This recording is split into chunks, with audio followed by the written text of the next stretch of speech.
You know, when people say to you, "Have you got any regrets?" That's probably the worst regret that I have. We had a prisoner who was an armed robber. He was serving 10 years for armed robbery. And we had some information that he may try to get out to hospital to facilitate an escape. Anyways, this one day I got a phone call. It was at lunchtime. And it was from the orderly officer. Now, the orderly officer is a principal officer, and he is in charge of the day-to-day running of the jail, the regimes, that sort of thing, and staffing.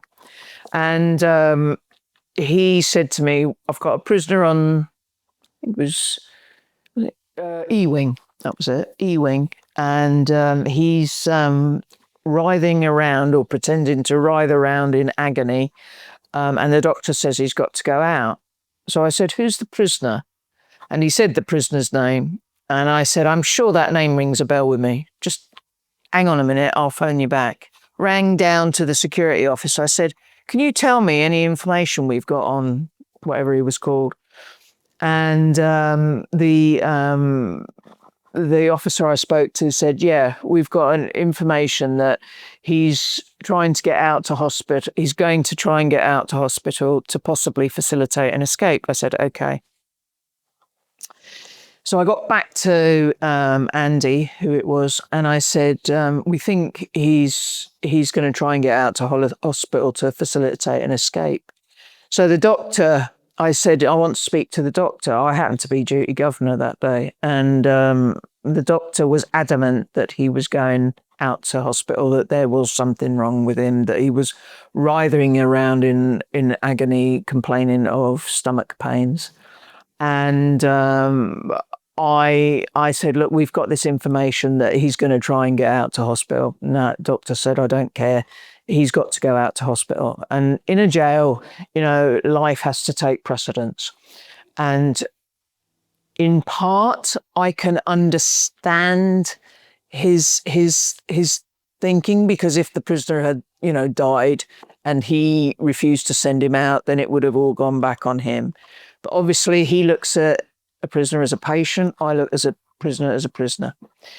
And so I went to my boss and I said about it. And I said, "I've got a really bad feeling about this." And she said, "Sign the risk assessment. We'll send 3 staff." I said, "I'll ring the local police. I'll contact our police liaison. We'll see if there's anything else we can do. I'll ring the hospital security," which I did. The police said they were far too busy. They couldn't send anybody, but they might send a car past. Great. I sent 3 staff out. One of them was handcuffed to the prisoner. The ambulance came. Even the ambulance people said to the doctor, "We think he's making it up." But he was still adamant that he was to go out to hospital. So out he went. And then 10 minutes later, because bearing in mind, Scrubs is right next door to Hammersmith A&E. 10 minutes later, I got a phone call from my control room that said, "We've just had a phone call from one of the staff at the hospital. Such and such has, the ambulance was crashed into by another car. Guys got out with a gun, held the ambulance people up, held the staff up, and such has escaped." They told the ambulance woman to open the back door, pointed the gun at the officers, particularly the one who was handcuffed to the prisoner, said, "Who's got the key?" He said, "I haven't got it. I'm just handcuffed to it," because you never have the key with the handcuff. And the other officer who was in charge of the escort said, "I've got the key, I'll undo it." So they undid the officer's one, so he still had one handcuff on him. And off they went. So myself and my boss literally threw our keys down the chute in the gate and ran to the hospital to see the staff.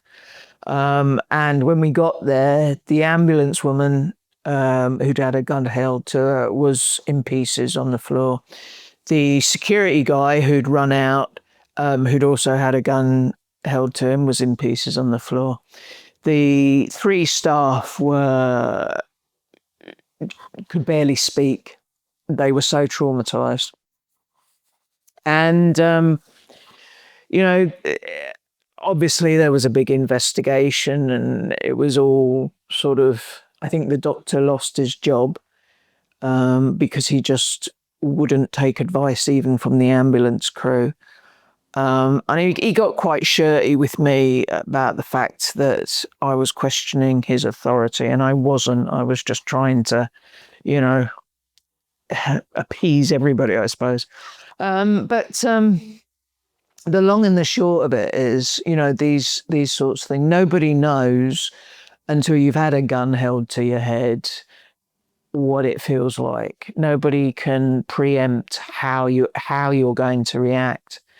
So of the three staff, my staff, one was regraded from an officer to an admin role. Never had prisoner contact again. One of them was medically retired from the prison service, couldn't work in a jail again. And the third one committed suicide. And, that haunts me to this day, that, we sent that ambulance out. And, I mean, I believe I did everything I possibly could, but it still wasn't enough, and, I just really still feel for the staff that were involved, not only my three staff, but for the ambulance woman, whatever happened to her, and the security guys at Hammersmith Hospital that were all involved in it. That was pretty much caused by a very devious prisoner. I mean, he got a life sentence on top of his 10 years for burglary. They never found the two guys that held the staff up, never found them. And he obviously didn't dob them in. And I think that's probably why he got such a high sentence.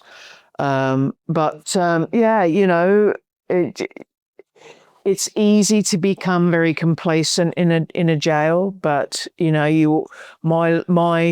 especially when I became a governor, my job on a daily basis was managing the risk.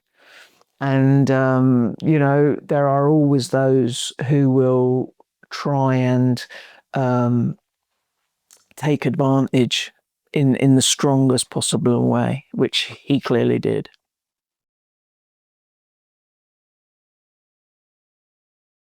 Our prisons are overcrowded. The fact that many prisons are old Victorian prisons, 200 plus years old, that are holding like 3 times what they're supposed to. The fact that, we have escapes like the Daniel Khalif from Wandsworth underneath the bread van, the security of our jails, the assaults on staff, 10,500 assaults on staff by prisoners for up to November last year. That's just ridiculous. That shows, the figures are there. The figures do not lie. When you've got those sorts of figures, the amount of drugs, a third of a prison testing positive for drugs. Well, that's just outrageous. We've got people who aren't on drugs going out drug addicts.